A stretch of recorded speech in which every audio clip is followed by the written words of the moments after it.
Donald is calling himself a dictator now, so I feel pretty comfortable joining him. This is a word cloud that he shared himself to Truth Social of about, I think 1,000 people were queried of what word they associate with the Donald Trump 2024 presidency.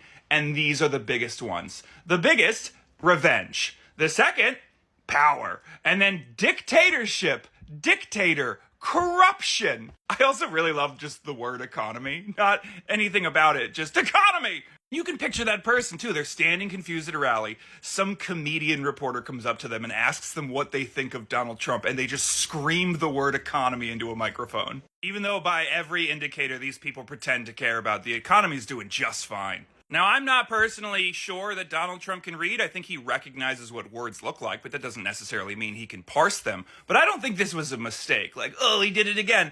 I think that it's very purposeful that he's putting the word dictator in front of or near his name. He's done this at rallies. He said he's going to be dictator for a day, where he attacks all of his political opponents and then stops. And then they go, oh, he's kidding. It's a joke, because it's so funny that the guy who attempted an insurrection is now joking about being a dictator. Frankly, I think this is what his people want. They want revenge. They want a dictator. They want their guy to come in and shove down all those people that made them feel bad for 4 years. There are a lot of people who feel weak and small and scared, and there's nothing they would love more in the world for someone to come along, like this guy that they idolize, and tell them exactly what to do and how to do it.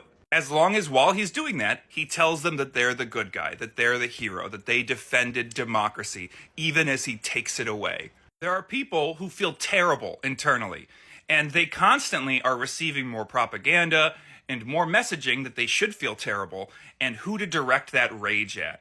And it's not rational. They're not thinking this through to the next step. They just want to win, and they want to feel good, and they want that feeling inside of them to stop. And if that means putting this guy in charge and letting him be a dictator, so be it.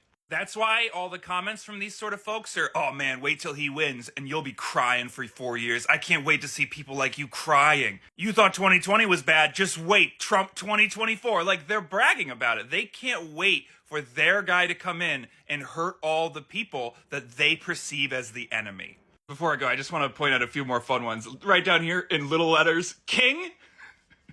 Up here, you can barely see it. It's just the word Trump again. I find it very funny, just the word nothing, that they associate nothing with Donald Trump. But then under that, war and ruin.